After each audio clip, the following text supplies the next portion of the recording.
This is an insertion sort of an array of various fruits from shortest to tallest. The array contains an apple, an apricot, a tomato, a pineapple, a raspberry, a pear, and an orange. The apple is the first element and the orange is the last. The red pencil will mark off sections of the array. At the moment, the array is not sorted. So now, the first element, the apple, is sectioned off.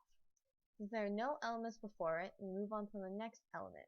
Now we compare the element at the end of the section, the apricot, to all previous elements, which happens to only be the apple.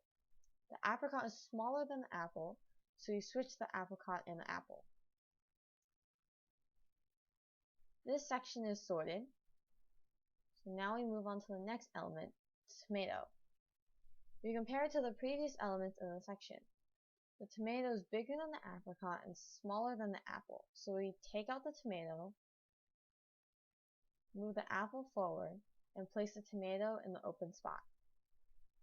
Now this section is sorted, so we move on.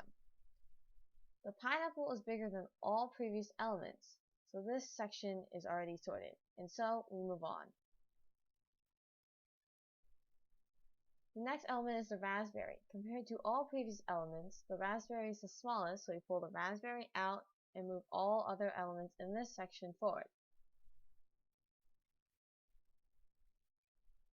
The raspberry is then placed at the beginning. This section is sorted, so now we move on to the next element, the pear. The pear is smaller than the pineapple and bigger than the apple. So we pull the pear out, move the pineapple forward, and place the pear in the empty space. Finally, the last element of the unsorted array is the orange. We now compare it to all the previous elements.